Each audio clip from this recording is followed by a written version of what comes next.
This is quite precarious. I'm just going to turn this off.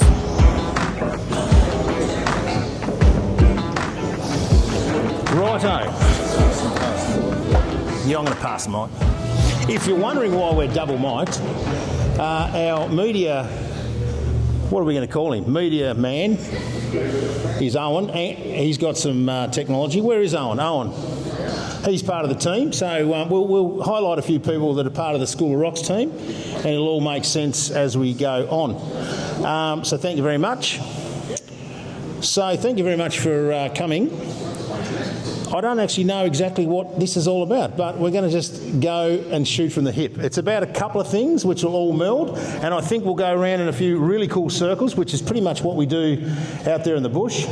We go out on the trails and we go round and round and round, and hopefully we come back with a straight car. That's what it's about. But I'll start at the start. Usually, though. Usually. Not usually. Not usually. So I'll start at the start. Eddie would have been that'll be nearly 3 years ago now. Eddie said, I want you to run eBay 5. Now, eBay 5 is the car that is under this cover. It's an Evo 5, Mitsubishi Evo 5, and it's called eBay 5 lovingly because they found it on eBay. And that was some time ago. And Eddie said, like I said, 3 years ago, I want you to run this car. And I said, no, I'm sort of got a bit on. And then now Eddie's gone on to do some big things. We'll hear about that later. And he's basically said, and he'll have his own version of this because we'll give him the microphone. But he's basically said, no, you are running that car whether you like it or not, because we've got this big event and I want to make it the best event that Australia has seen. I'm not sure what part I play in that, but we'll see. But also, some of you may know that I was 158 kilos way back then, and Eddie said, if you lose 50 kilos, I'll put you in that car and you can drive it. So I'll hand it over to Eddie to give his version of that story, and then we'll come back and start proper. And well, the question is, Eddie, what has gone through your mind given the fact that I'm hard on the gear, what were you thinking when you thought that I'm going to drive this car? Having said that, I've never driven a four-wheel drive turbo car in my life. Thanks. What's the go with the two? Cool, bring it up here. Well, it wasn't actually that car, Kelly. It was actually another Evo, and it wasn't actually Gravel Rally. It was Targa. But anyway, I just think you needed some encouragement at the time, Kelly, and that was the way we went. But you've met the target, so here we are. We'll try to organise the meal. That's your table. That's your table. Oh, yeah, that's gold. And so I've lost the weight, but that's not why we're here. And I said to Eddie, and even way back to 3-4 years ago, like Eddie wanted me to run the car, and I instantly thought, I don't want to run it in my own right or just for my own benefit. I've run rallies some 20 years ago. I think I've done the sums, which is a bit frightening, more for Eddie than me. Haven't raced competitively for 15, 20 years. But I didn't want to do it in my own right. I've won... Back then. Sorry? Well, you can... Racing competitively back then, weren't you? Well, you can... That might be your bit. You've been my navigator, and I will add the worst navigator in Australian history, but I wouldn't have anyone else in the car. He is an absolute hoot in the car, and we'll get back to that. This is why we do this sport, the belly laughs and the stories, but we'll all have a share of that. It's about, for me, making a community. I didn't want to race my own right. I wanted to pay a little bit of homage to a man that passed away, Adrian Moresby, who liked to build a community around him. Way back then it was called Max Boost Crew. I don't even pretend to get anywhere close to that, but what I wanted to do was take a little bit of that and bring to today, because I would not be friends with any of these blokes here, or probably some of the people in the crowd. Andrew Lawson, I met him through rallying and Targa Spectating and all this crew. I met Mozza through rallying. The first time was through Rally Tas when it was a tarmac stage, and it just went from there and it snowballed on. And it was very welcoming crew, and we all have just sort of grown. I was probably wait till I'll just eat some of that while you talk. But yeah, you can share your little piece on how we became friends, and Pick me on my teeth. I don't care because it looks tasty. I'm going to have some. Well, you can share some of that around while I talk. Righto, that's gold. Yeah, I remember the first time I met Hooch. We were just mucking around in the rally shed, which was not in Hobart but up in Ulverston, and Hooch had sort of seen, I think, myself and a few of the crew that I was mucking around with, and just decided that he just needed to invite himself into that space and show us how some crazier stuff was done that we hadn't sort of actually thought of before. So the first night that I met Hooch was we were just hanging around having a beer, and Hooch invited himself in and made himself at home, started making friends with some people, and next thing we know, the nail gun is out and Hooch is just machine gunning the wall down with the nail gun, and we're like, who the bloody hell is this bloke?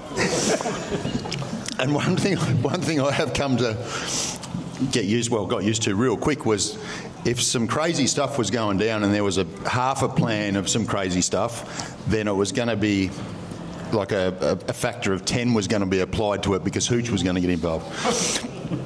And that's the way it's sort of gone on from there. But I think the stories that we've ended up making, rallying and just doing, and it's not just all about the rallying as such, it's from the car preparation to the whole adventure of going right through the whole motions. Like, the amount of stories that you get out of it is just absolutely incredible. And we did actually at one stage agree that when you're telling people a story, some of the stuff that we've done, you've actually got to tone it down a bit, because no one's going to buy into that. Like, there's no way it got that large. It's like, I am toning it down and it still sounds like bullshit, eh? But that's the sort of stuff that we really like to get involved in. And most of the stories, they just they stay in-house, because, like I say, people think you're bloody making shit up if you're telling the whole story and nothing but the truth. But it is this whole journey of rallying, and it is from a motorsport point of view, we get involved in, I've been involved in go-karts and circuit racing and so many different facets, but the amount of different stories that come from a rallying weekend, you're involved with so many people. At the after party, which is round 3 or heat 3 or whatever, they have 2 heats of the rally and then the third heat's at the after party. Everyone's got so many stories. So the guys in the car have got stories, the crew's got stories, and every person that's involved tends to come along and they've just got old stories, and that's what you got to realise about. It's the best thing about life. If you've got to go out and make stories, because you can stand around and yaffle on the beers all night, but if they're just the same old stories that have been told before, well, people get sick of you. So you got to come up with new material, and the only way to come up with new material is like hang around with blokes like Hooch and break some stuff. And so, thank you very much. But just to touch base on that, I did invite myself, Kent Watts. I was actually servicing for Kent Watts, and this was way back when. Kent's unfortunately passed away now, but he ran a car that was and punched well above his weight, and it was really good to be involved in that particular car and its development. But via that Rally Tas, I think a few people that I met out in the bush, they took a liking to some antics and carry on and said, you should come back to Whitey's shed, and I didn't even know who Whitey was. And then I rocked up fairly meek and mild, to be honest, in my Rossi Valentino jacket, and they were trying to get this nail gun that was left behind at that workshop that you were trying to make something out of, and it was all dusty, and I just sort of sat back and thought, nah, these city folk, because most of them were Hobart, they were all townies, and they didn't have a clue what was going on. They're all soft as. So I basically got this nail gun, and I bypassed the regulator so it had full pressure, and then I got some wire and I twitched it back so I took the safety mechanism out of it, and I just said, righto boys, watch this. And so then I've just gone and all these nails started ricocheting around the thing, and they were ducking for cover and shit. And I think Mozza and Whitey said, "I think this bloke needs to be in the Max Boost crew." Right? Keep him. What's that? I think we'll keep him, even though I think there's a rumour going around that I ran over your tap. There's some talk about the tap, but that's one of 1,000 stories, and those stories come from a friendship and a bond that we've forged over the years. And so now I think we need to do some introductions, because we're very actually honoured to have. I don't think I'll go as far to say as. Well, these two gentlemen here would be some of the fastest drivers on gravel in Australia. This guy has more state titles than I think anyone in Tasmania, and also a Targa Tasmania title, so that's transferable. I'm old now, though. Yeah, true, very old. And so Whitey, of course, everyone knows Jason Edward White from his time in Targa, but this all came about from his younger years as a young fella. And when I say kids, we want kids to be part of School of Rock. It's anyone from sort of 14 up to 25, because, or even up in their 30s, because we are old now. I'm 51, and anyone below 25 is a kid to me. So when I've been banging on about kids, it's about anyone that wants to come, really younger than 51, to be honest. But I'm going to hand it over now to Eddie, because Eddie's got some really cool stories about how these two gentlemen met. And these two gentlemen here are some of the quickest drivers you'll see in gravel anywhere in Australia. Eddie at the minute is, I think, third or second in the Australian Rally Championship, driving a very similar car to Stevie, which is that car there, which starts out as pretty much a blank sheet of paper. They build it into a weapon, and then they put some panels on it that very loosely make it look like a Skoda. But Eddie, you've got some really cool stories about why you like to promote rallying and how you started, and the way that we want to bring everyone into the fray. Thanks, Kelly. Rallying's been a huge part of my life. My dad used to take me with, rallied back in the 70s, 60s and 70s actually. And interesting story. My dad actually navigated for Jamie's dad in his first ever rally. So, Jamie. I was there too. But yeah, when Nathan was sort of involved in, Nathan Newton over here was involved in this this time as well, we were obviously really keen on rallying, because our dad would take us out when we were 5 years old, spectating. Actually got some footage of we found the other day of Steve and I was 5, Steve was 2, I think, standing on the side of the road spectating, and Whitey, Jamie, Lawson, I think, actually was in that footage as well. So it's pretty cool. I had no idea who these guys were then. Obviously, I was only 5, but yeah, standing on the side of the road watching those guys go past was really cool. And yeah, Nathan and I in high school, we were fascinated with rallying. All we talk about every day was rallying. And Jamie, being Jamie, and he's still no different to this day, took us under his wing. I remember going to the first rally with Jamie as a 16-year-old, and I think about that now and think that's just, crazy. I think Jamie was, you would have been in your late 40s then, wouldn't you? But no, Jamie was in his 30s, I think. Yeah, he would have been in his 30s. And, it took us away. I think our first rally was down at White Sands, and it was actually the first time I met Whitey that weekend. Scamander Screamer.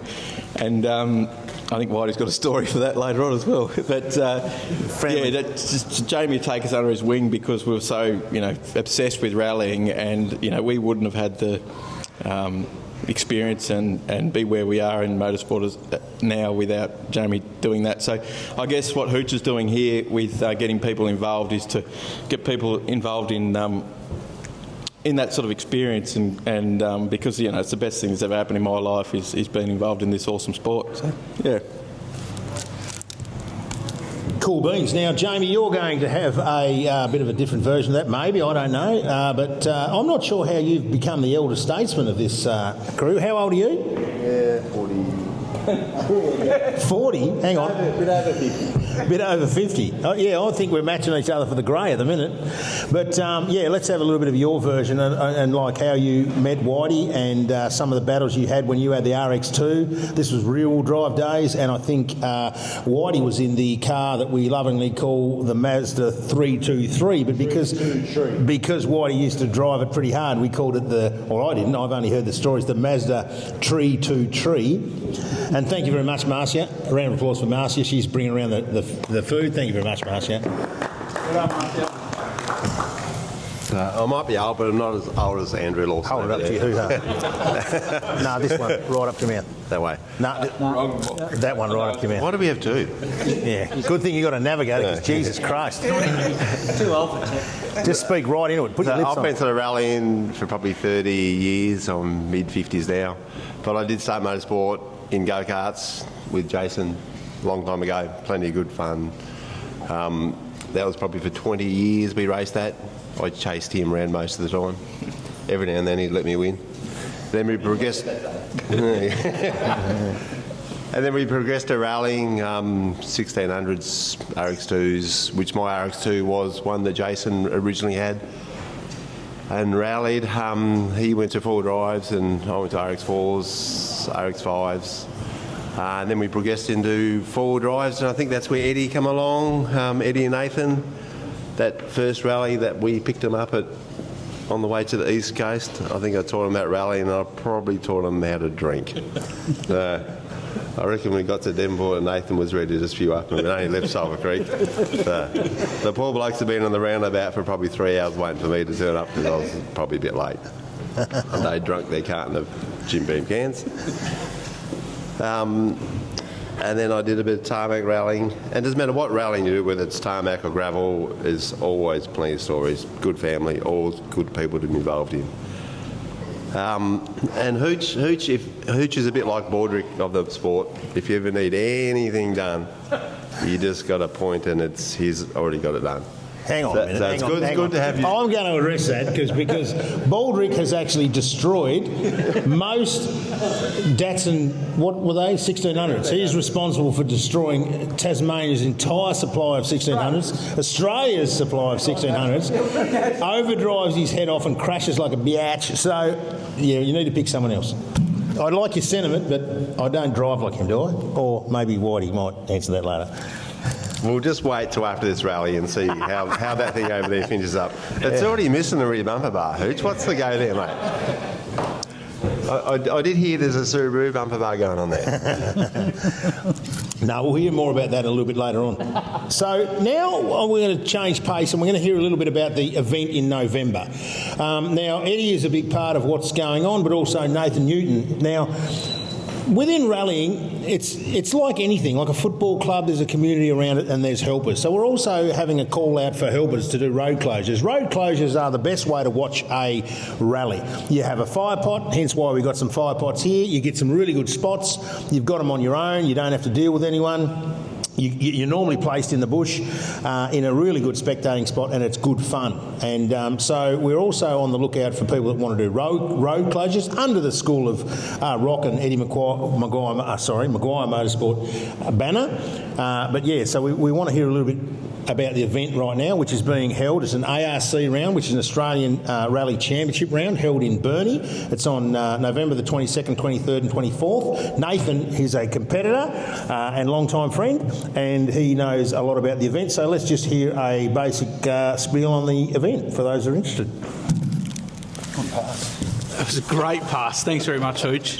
So I guess, a critical part of the sport is having people that make the events happen. So I guess over time I fell into that void, I guess, because it always is hard finding people to organise events and just make things happen on the ground. So I'm also a competitor and won a state two-wheel drive championship and stuff like that. So that's really where my heart is. But making the events happen for all my mates and everyone else is a pretty important part as well. So I guess I started organising events probably in my early 20s and.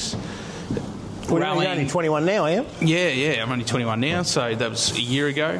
So grown a grey beard and stuff in 12 months. It's been a really prosperous 12 months. But I guess rallying was in a real hole, and no one was putting events on, and there was a lack of competitors and stuff like that. So I guess I've just chipped away at it, and we've had a pretty successful, probably 15 years on the northwest, where we've kept rallying, honestly alive in Tasmania. It's sort of fallen off in Hobart, where most of the population is, and the same in Launceston, and we've really honestly, tried our hardest to keep the enjoyment in the sport and try and, keep all of us as a group of mates competing together and having a good time. So that's what it's all about. So I guess the opportunity came about this year with Eddie doing the ARC, and Eddie sort of said to the ARC management team, I don't know why he's run this event out of Launceston. The roads are shit. Why don't you come to the northwest where we live? This is the pick of the roads in Tasmania. So that was the journey we headed off on, and Eddie drove that really, really hard and pushed really hard for that to happen. And, a month went by and all of a sudden the wheels were in motion, and we're organising an Australian Rally Championship round in our backyard. So that's really exciting. So we headed off out into the bush, and we tried to come up with as many cool roads as what we've rallied on over, our rallying careers. So it's pretty cool. There's stuff that we haven't rallied on for 15 years probably. So we're going to use some of that, and some of it's council or shire road and stuff like that. So it's stuff that we've probably steered away from using for the easier events and not having to deal with councils and stuff like that. But when you put an event on at this level, you want to put the best event on that you possibly can. So we've come up with a selection of roads which are going to be awesome, and it's been quite widely promoted that we're going to run a throwing competition. And Hooch is up first. Now, we're going to run a 42-kilometre power stage on the final day of the event. So this event is an endurance event, so there's no points for the Saturday, and the points all get allocated at the end of the event on the Sunday. So there's two style events in the Australian Championship. You have sprint events, which there's points on the Saturday and points on the Sunday, or you have an endurance event, which is double points on the Sunday. So this event is going to be an endurance event, and right now there's 4 drivers in the Australian Championship. Harry Bates first, Eddie is second, Lewis Bates third, and Scott Petter fourth, who are all in with a red hot shot at winning an Australian Championship. And it's pretty likely, on a 42-kilometre stage, the last stage of the championship for that year, it'll come down to the wire on that event. So that's going to be really, really cool, and that's going to be in our backyard down at Moorbanner. So, yeah, I guess that's where we're headed, and there's a lot of people around the event that just do what they do, but we really want to encourage as many new people to get involved. And like Hooch said, there's opportunities for people to come out in the bush and do road closures and sit out there, and you get your own private spectator point, and you can sit there all day and you'll see the cars a couple of times and have a fire pot and a good time, and that's part of our journey over the time. It's not always been about competing or whatever else. I remember Jamie flying around in an old Bluebird when I was a kid, and boot full of firewood and having fires on the side of the road and stuff like that.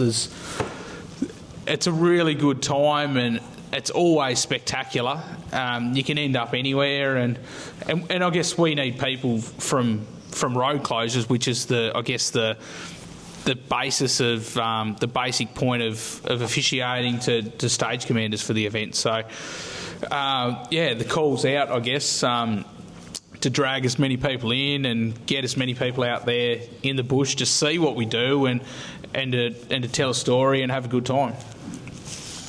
Right, it's time to talk about School of Rock.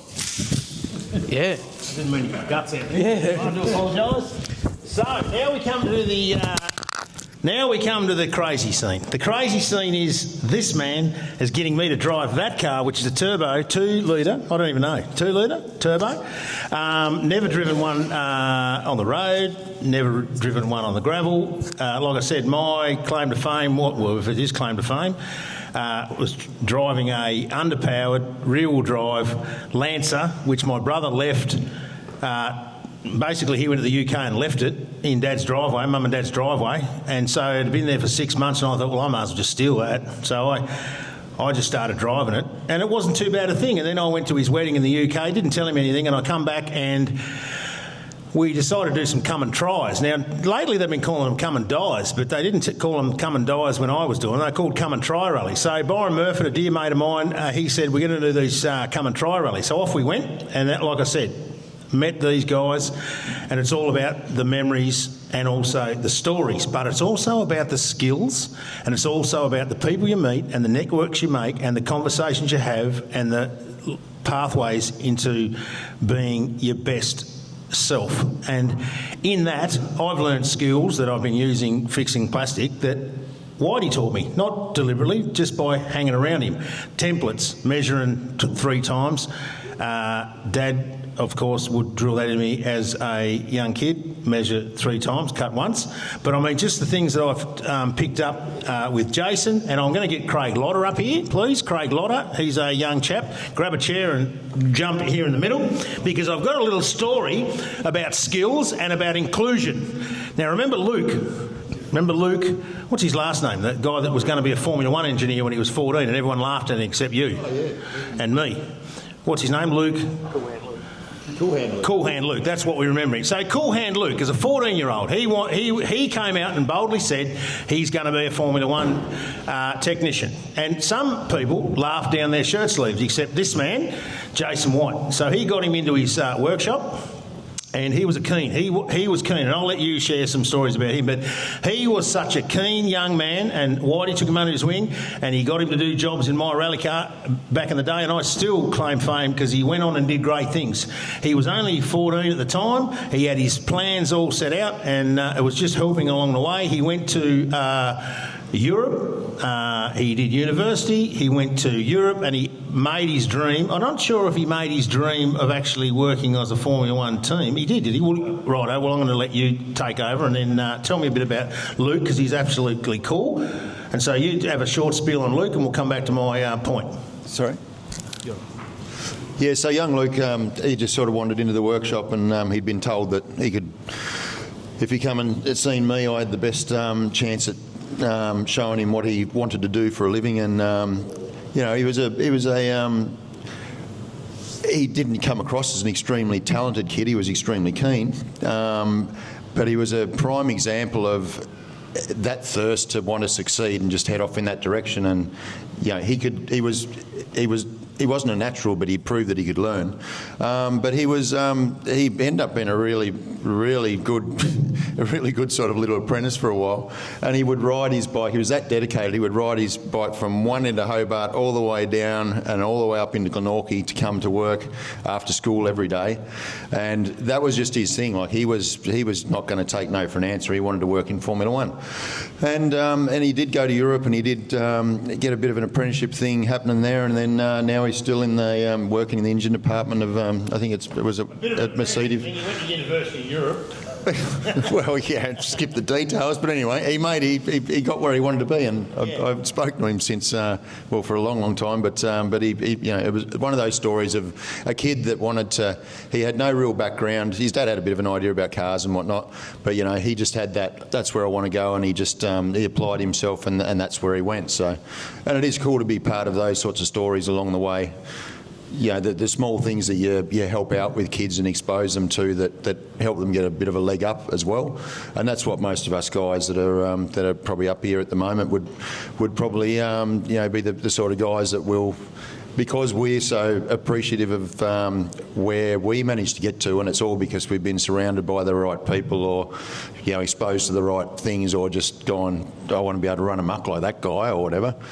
We've sort of you have a different level of appreciation for the time that people gave you to get there, and quite often the people that gave you that time weren't actually that conscious that they were making that much of an impact on you. But I know I've got a big list of people that inspired me and helped me get to where I got. So, but anyway, that was about Luke.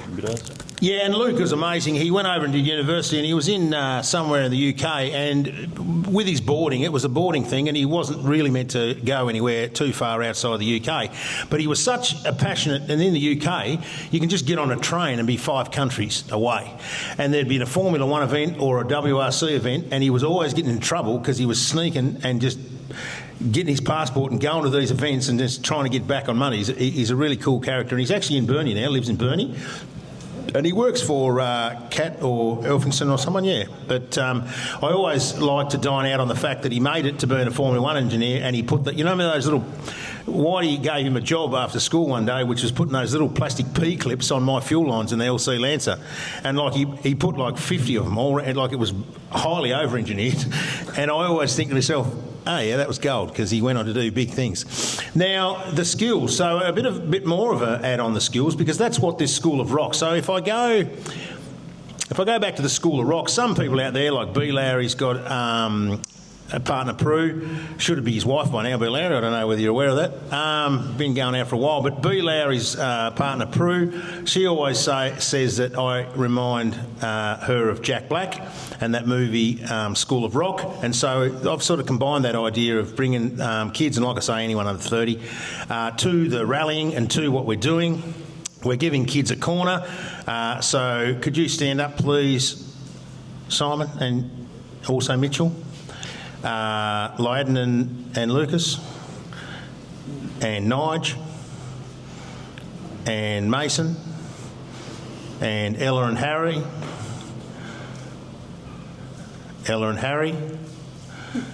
When I say something, you're going to learn. And at the minute, these so we're going to decide, but we've got left-hand front corner, because when these cars come in, I've spoke to a few people how they come in is you'll each have a corner, and they know nothing at the minute about what they're going to do, and we're going to teach them what they need to do, and there's no pressure or expectation on them, and we're putting a call out. Oh, there's Joel. G'day, Joel, you've snuck in there. We're going to have no pressure or expectation on these young people, and when I say young people, Nigel's son Hunter, he couldn't be here because he's at band camp, is that right? You know what happens at band camp. Now, where is he? He's at a school production, but he would be mad keen to be here. I'm pretty sure that he missed out. So just remain standing, and I might get Joel. Can you get, and Dad, can you put you on the spot, Joel, but it's not that hard a job. Can you pull the cover off we'll call it a race car at the minute, loosely termed, won't we, Eddie? Loose. No, don't start it up. It's gone. Just grab it and roll it from the front. And so when I say skills, the kids are going to learn a lot of skills, because we've got some work to do. Don't you worry about that. Now, this car has a history. It's done Targa, it's done gravel. Jason's driven it, Eddie's driven it. Stevie. Now, Stevie, tell us. You love this car, Stevie, don't you? You just love it. And I promise. Well, I can't promise, but I'll try not to turn it into a bit of aluminium foil rolled up after a little while. Here you go. Let's hear about eBay. Just make sure you don't turn it into this double microphone thing. No, she's eBay 5. Very fortunate to be in possession of that car. Eddie.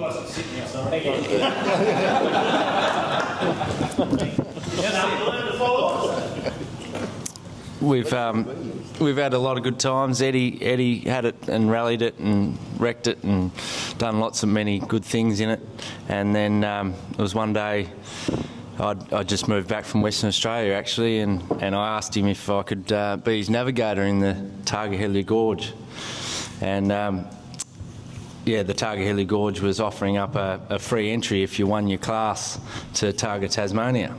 And his response, which was a pretty good response, said, "No, how about you drive it?"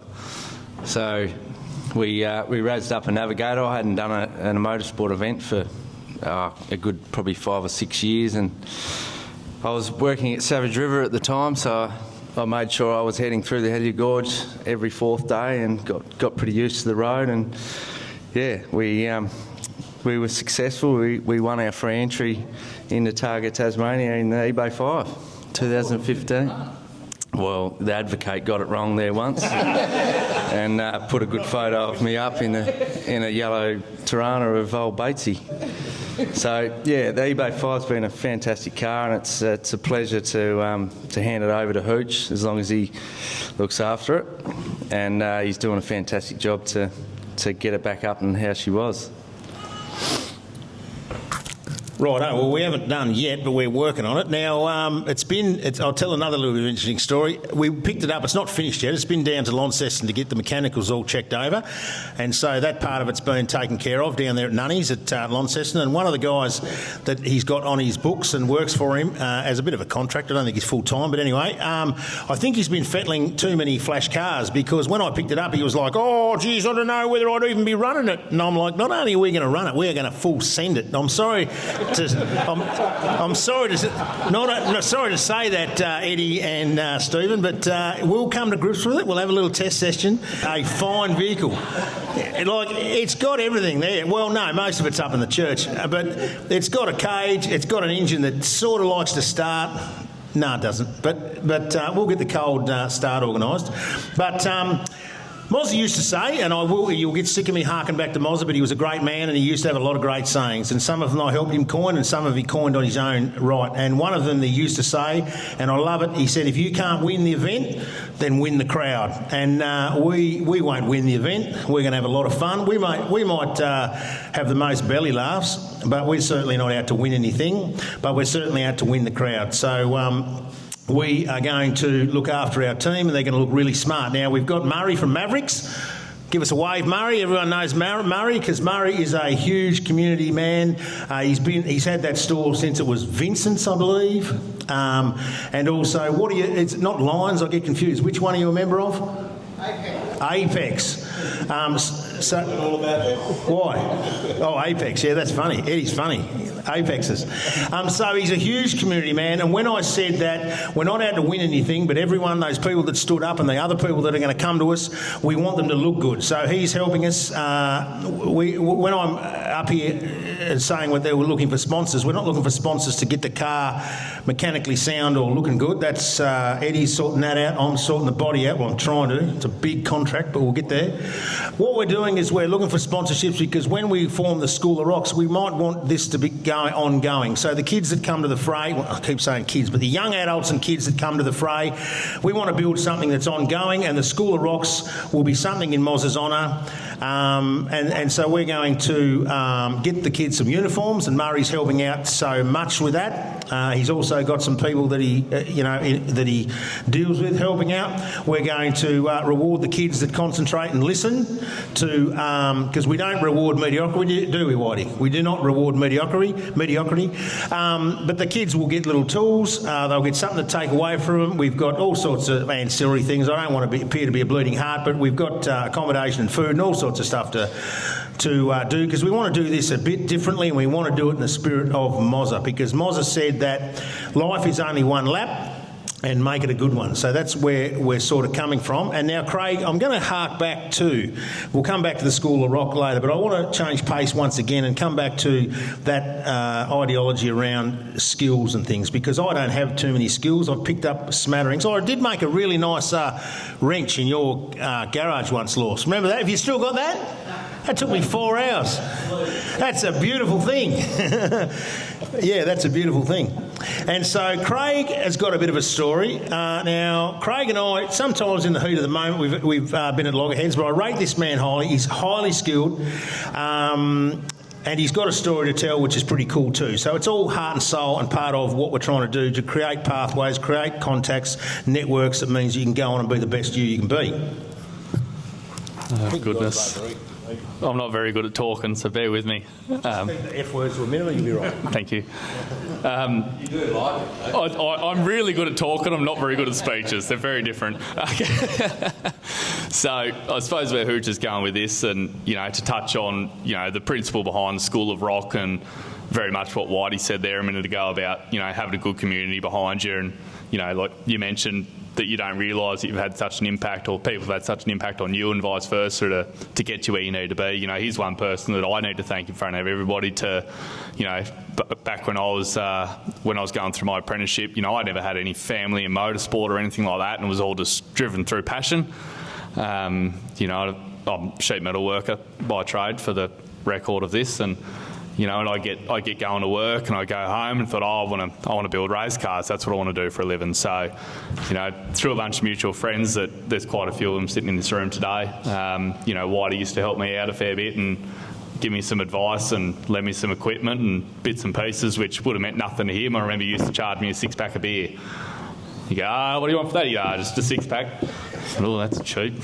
Righto. So, you know, and these things all sort of went on over the years, and through all the guys that I know, and a little bit through work, but mainly through passion, I know a lot of the guys up here, you know, the Maguire boys, you know, Lawson, Whitey, you know, all the OG motorsport guys. And they sort of got me further into motorsport and gave me an opportunity to do that. And then I'll move it along a bit. It sort of ushered on, and Targa Taz came around, and there was some good opportunities there. And Hooch rang me one day and he said, "Hey, look, I've got an opening. You know, I need someone to swing some spanners." And so we went along to that, and you know, these boys are all sitting up here talking about having good times and good memories and things like that. And there was nothing shy of that, you know, for years that I did that with Hooch. And then you know, a couple of years later, I ended up going on a holiday to New Zealand through passion purely to watch the WRC. And this is when Eddie and Stevie were starting to get fairly serious in motorsport, and everything was sort of shaping up to be pretty good. And then through Steve and Sims, I met Malcolm Wilson and his team principal, and they offered me a job at M Sport in the UK. And so I packed up my business of 7 years and I moved overseas. To be fair, I haven't admitted this very much, but I'm not very good at geography, and I didn't actually know where the UK was when they said, "Yep, come and work for us, we'll give you a job." No idea where I was moving to. I thought, it's out of Australia, let's go there.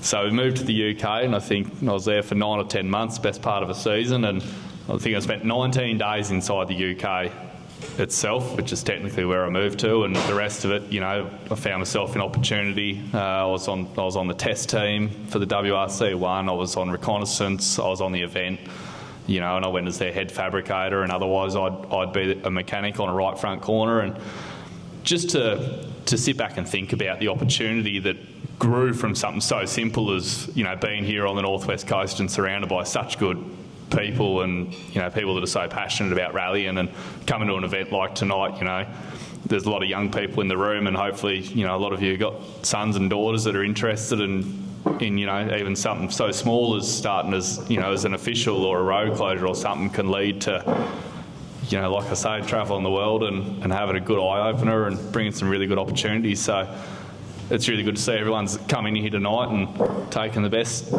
of it all, and hopefully we can all have a bit of a laugh. And you know, there's certainly a lot bigger things than just what's happening here in Tasmania, and you know, and what the boys up here, excluding myself and the Maguire boys especially, have done is, you know, touring around Australia and competing highly competitively in the ARC is a really big thing, and you know, everyone behind them should give themselves a pat on the back. I think it's good.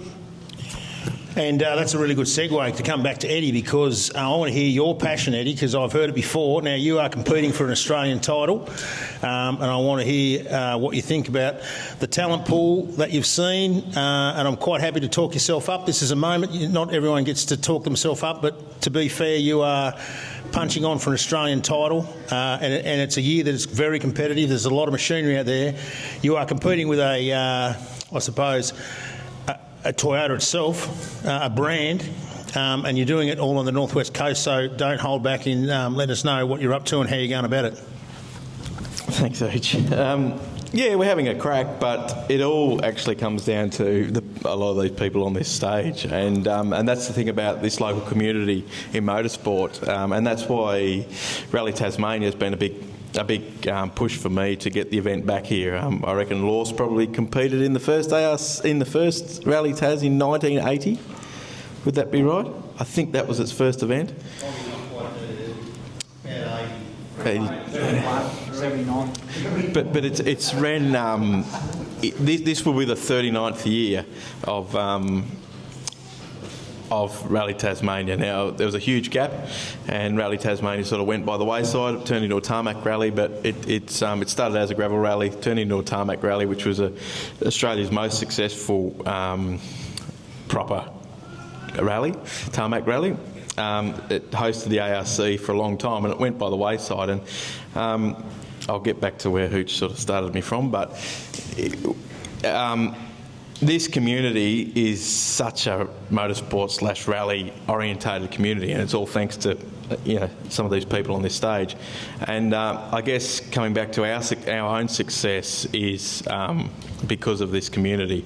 And that's what's been the driving force behind getting Rally Tasmania back, is to bring it back to the motorsport community, and the interest that we're getting at the moment from the whole country and the competitors that are coming to Rally Tasmania, and the local statewide competitors that are running too, is actually looking really exciting and looking like being the most supported ARC round in Australia. So probably wasn't enough about myself, Hooch, but just a little bit about the eBay 5 actually before I hand it back.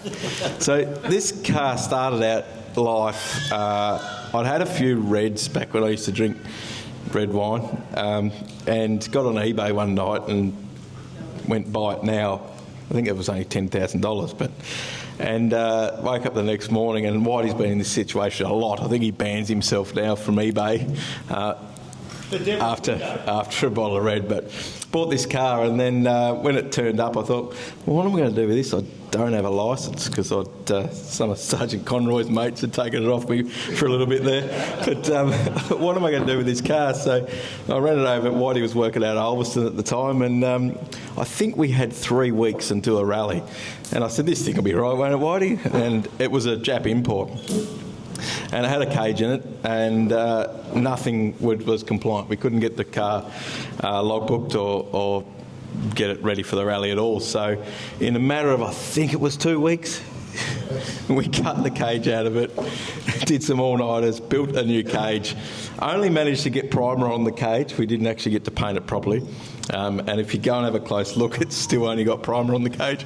And Whitey drove it, and I navigated for him, and it's some of the greatest memories I've had in rallying, I reckon. That was such a good event.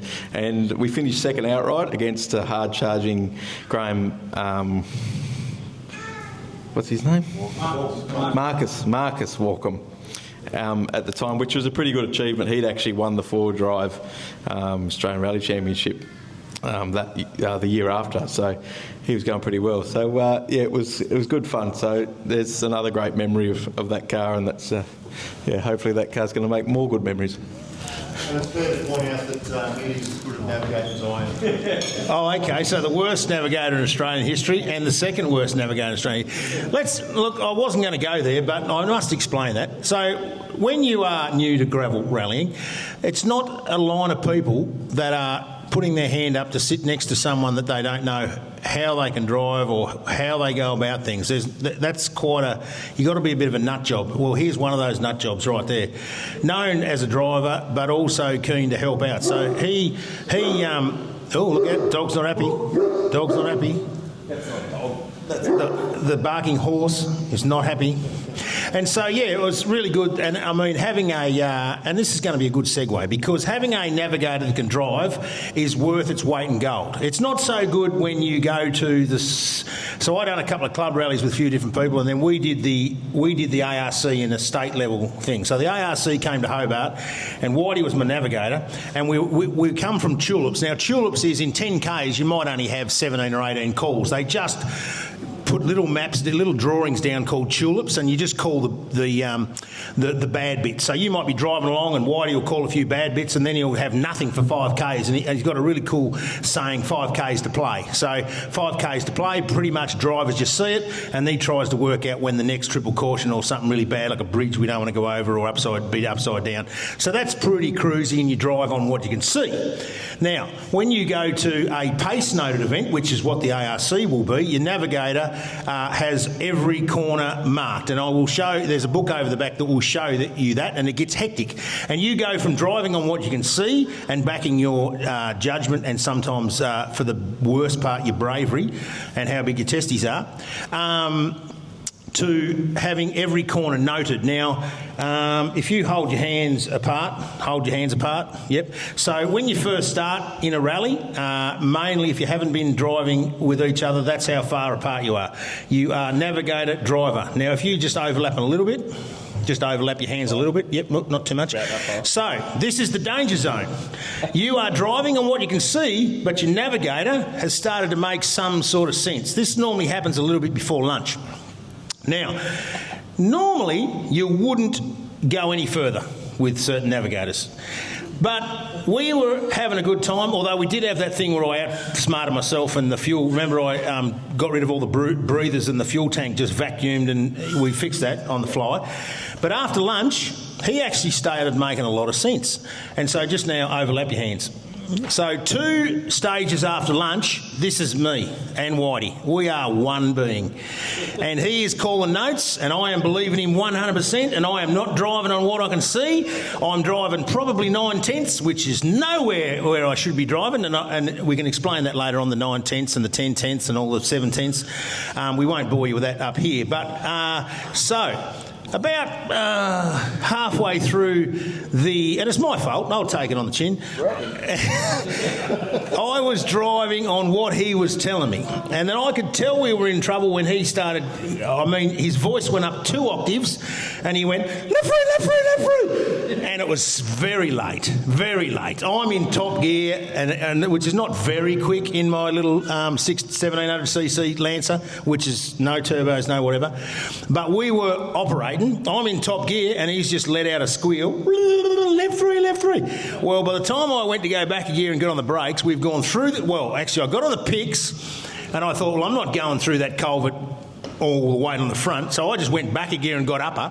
We've gone through like 2 foot of culvert. There's all these logs on the side of the road that we just jumped over. To this day, I do not know how we backed down over there. And he was like, oh, I'm sorry. And I'm thinking, I didn't say it, but I thought, it was my fault. I'm listening to you.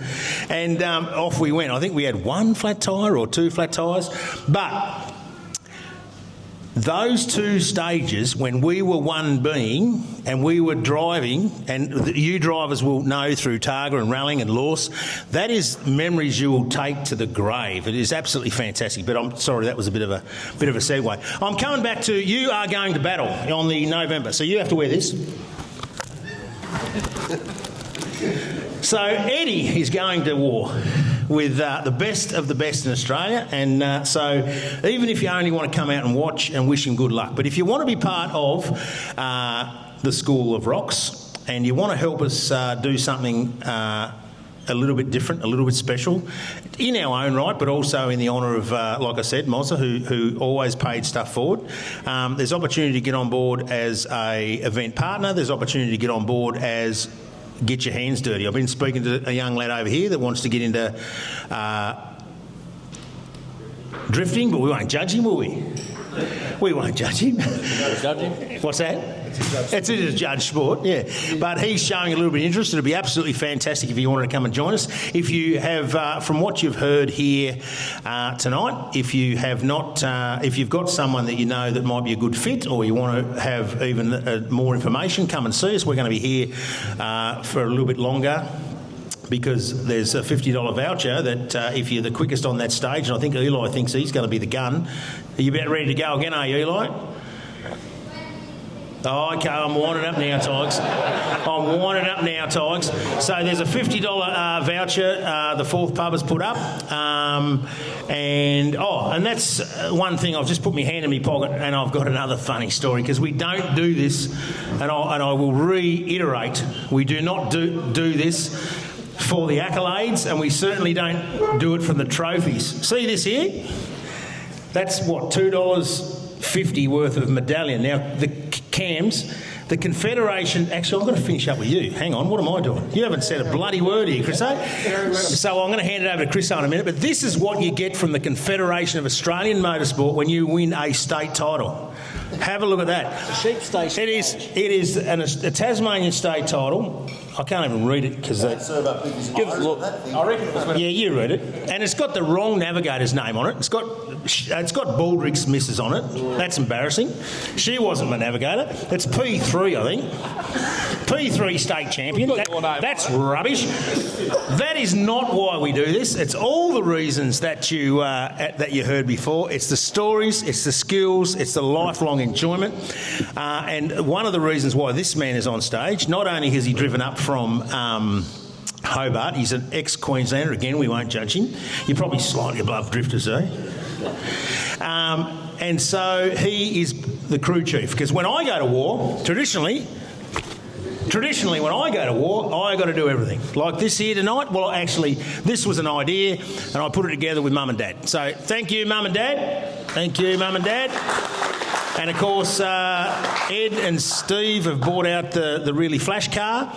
And I also thank the Fourth Pub, because they have come on as a sponsor, so that's pretty cool. We're very much appreciative of this, and we will have another one of these, and I laugh about this, Eddie. 2 weeks before the event, the car's going to be finished. That makes me laugh. Doesn't that make you giggle? Because that just doesn't happen. But 2 weeks before the event, we're going to have another one of these, and it's going to be pretty much the same, except, fingers crossed, that car will be the pride of place, and it'll be not the Martin you see here. Now, the reason why I call it a Martin, you got that story under your belt? Martin Riggs. Yeah, can you deal with that? Because that's a Mozzerism. You want to go there? Oh, if you like, yeah. It's a bit vague and abstract. Yeah, Moz was always always making up all sorts of weird stuff. Well, we used to have a competition to see who could make up the most weird stuff, and it was usually a word association sort of thing. So there was a guy called Martin Riggs that he knew, and oh, I didn't know that bit. It was just anyway. So it was because it was your vehicle was your rig, and so it become your Martin Riggs, so it become your Martin. So we taken your Martin or my Martin, and most of the time we'd have a conversation in a crowd, and no one would have any clue what the hell we were talking about, because it was all just code. So your car is your rig, and your rig is your Martin Riggs, and that's how Mozzie used to roll. You were talking a language that you would not even know. Now, back to this man. Like I said, when you do rallying back in the day, you normally do everything. You turn up to the event, you're basically fried because you've had to work on your car, you've had to sort of organise some service crew who are basically disinterested, but all they want to do is drink piss and light fires and blow shit up with acetylene. And you get to the event, and you've got to train your navigator, and you've got to organise everything. You've got to organise your fuel, and you've got to organise your tyres, you've got to organise your pit crew, you've got to organise everything. But now we've got a Chriso. Everyone needs a Chriso. Chriso is going to basically do that, and I'm basically just going to hang onto the wheel. I'm just there to drive. Oh, and talk about Mel. You're... Right, okay. So I think Hooch has brought me on board as a coordinator to wrangle... Crew chief. Yeah, I know, but basically the guys are going to look after their own corners, front and back, and I'm going to keep him under check for you guys so it doesn't annoy our... If you think that is your only job, I have got a list for you, my man. The quick bit of history, it's 20 years ago, pretty much 2 months ago, 20 years since I met most of these guys. The first time I landed in Tasmania for service crew for Targa Tas, and we spent the first night in the rally shed, white hot, down at Don, and pretty much every guy on the stage I've met through rallies, competed with them, had many laughs, went on to then navigate in tarmac rally. Never did gravel because it's really dirty and grubby, but one of my best gravel, well not gravel but tarmac events that we did was Rally Tas. And I remember seeing Jamie and his brother competing, and these guys pulled in at a lunch break, and I don't know if it was diffs or axles, but these guys were in mud, covered in... This is the driver and the navigator repairing their own car. You know, the other guys were stuck out at other service areas. They got it going out the door. Sorry? That was... I don't remember. Yeah. Down at Savage River. And it was incredible to see, and I just thought, you know, the level of commitment to these guys and their mates. It doesn't happen nowadays, though. The driver gets out and goes to the lounge. I know.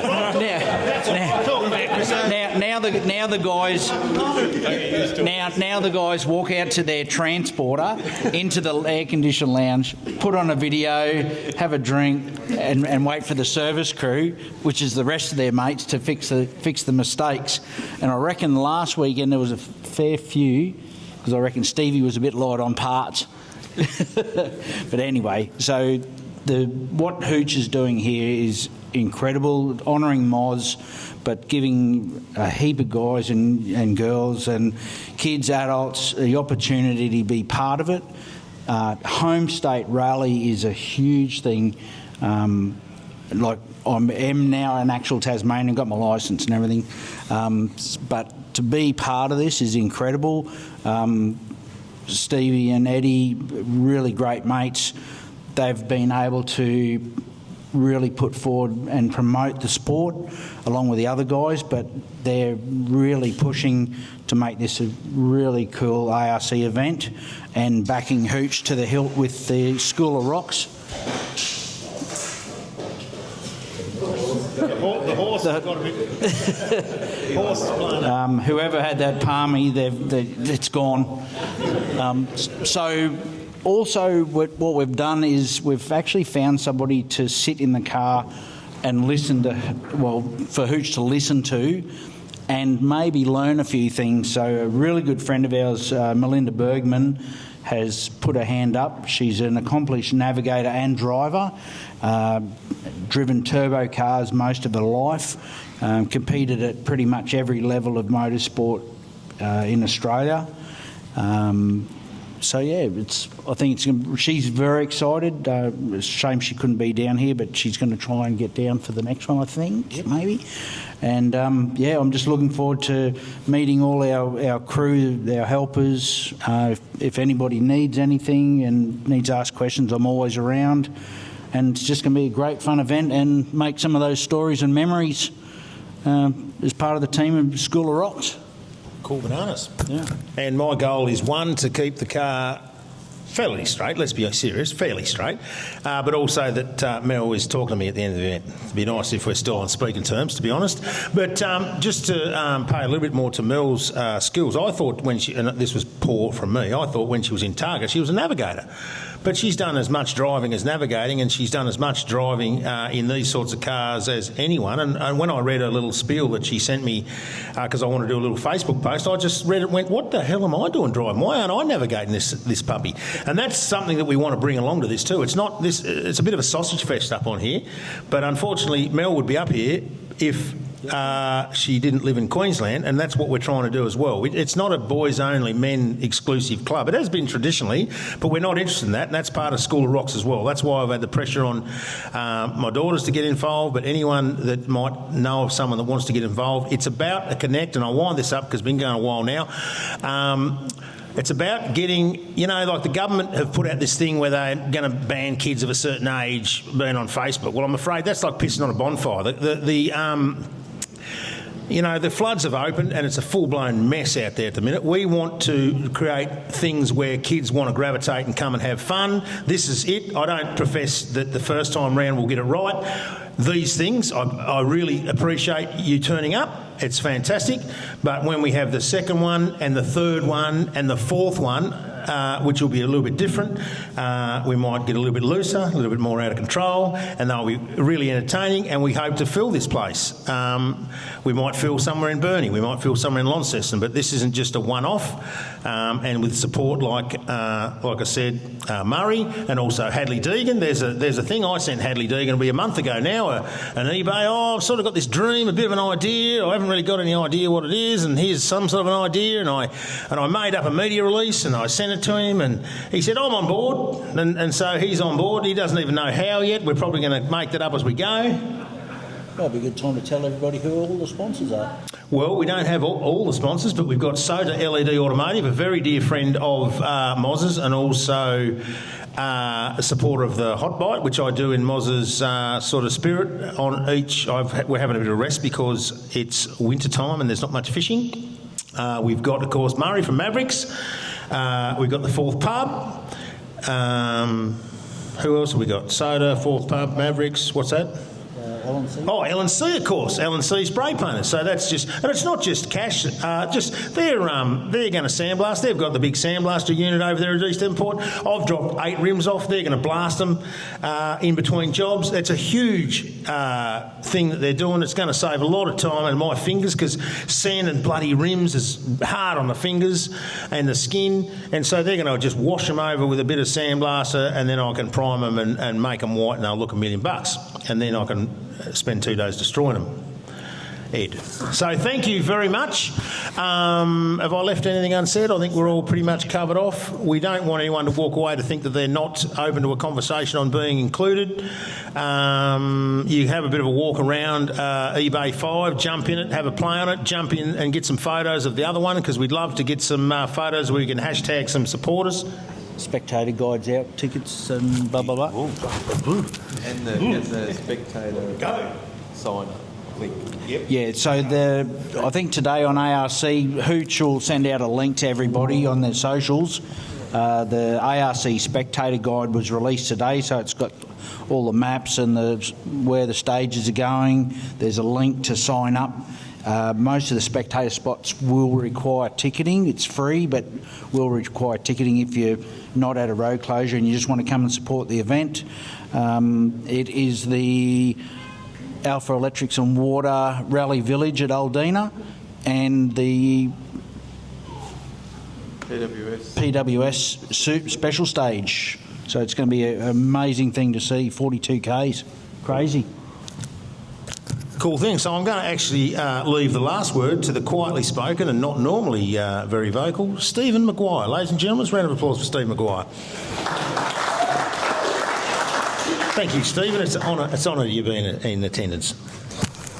Thank you very much, Kelly. I'm a better driver than what I am a public speaker.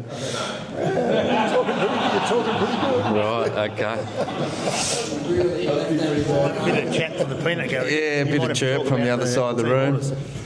Bit of team orders over there, probably. No, I'd just like to... it's great to see some younger people in the room, boys and girls. You're making me feel pretty old now, but it's about when I sort of got into motorsport. I was fortunate enough to get into motorsport at an early age, at probably 12, 13, 14, with my brother Eddie. Our dad got us into motorsport with some grassroots motorsport, doing carnacrosses and hill climbs and different things at Simmons Plains. So very fortunate for that. It's a fantastic sport, and I was that annoying brother, I suppose, that younger brother of Eddie's that hung around and annoyed them all. But yeah, it's a good thing to be sitting on the stage. There's a lot of these guys that I looked up to in motorsport, particularly in Jamie Vandenberg and Jason White. I was only a young teenager dreaming of racing cars like they were at the time, and here we are doing it at a national level. So dream big and never give up. Have a crack. We'll see you at the next one. Thank you. So we'll finish up there, and I'd just like to say stick around. We're going to turn the lights on, have a look at the car, we'll get the bright lights up, have a look at this wreck of the Esperance, but it will be on the improve next time you see it. Next time the covers come off that, hopefully she'll be everywhere neat as a pin as the old rig there. So round of applause to you all for coming. Thank you very much. And for the guys up here, thank you. And so stick around. We'll move the fire pots into the middle, and also the bar, of course, is still open, and we've still got to get a winner from the rally game. So thank you very much.